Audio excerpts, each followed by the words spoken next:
ഇന്നിപ്പോൾ RRT സംഘത്തെ കൂടി ആക്രമിച്ചതോടെ നാട്ടുകാരൊക്കെ വലിയ ഭീതിയിലും രോഷത്തിലുമാണ്.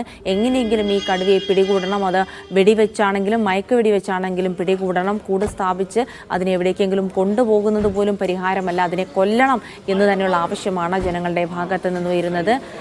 എന്തായാലും ഇപ്പോൾ നേരത്തെ പെരുന്തട്ടയിൽ ജനവാസ മേഖലയിൽ നേരത്തെ കടുവ ഇറങ്ങിയ ഒരു സാഹചര്യം, നേരത്തെ ഈ സ്ഥലത്ത് കടുവ RRT സംഘത്തെ ആക്രമിച്ചതുമായി ബന്ധപ്പെട്ട് വലിയ പ്രശ്നങ്ങൾ ഉണ്ടായിരുന്നു. അതിനുശേഷം ഈ പരിക്കേറ്റ RRT സംഘത്തെ ആശുപത്രിയിലൊക്കെ പ്രവേശിച്ചിരുന്നു. പരിക്കേറ്റ RRT സംഘാംഗത്തിന്റെ പ്രതികരണം കേൾക്കാം. അത് നമ്മൾ 10-15 പേരുണ്ടായിരുന്നു. നമ്മൾ സെർച്ച് ചെയ്ത് പോകുന്നു. അപ്പോൾ പെട്ടെന്ന് പുറകിന് അടിച്ചിടണം. അപ്പോൾ ഞാൻ ഷീൽഡും കൊണ്ട് മേലെ ഇങ്ങനെ തട്ടപ്പോൾ കടുവിൻ്റെ കൈ മാത്രം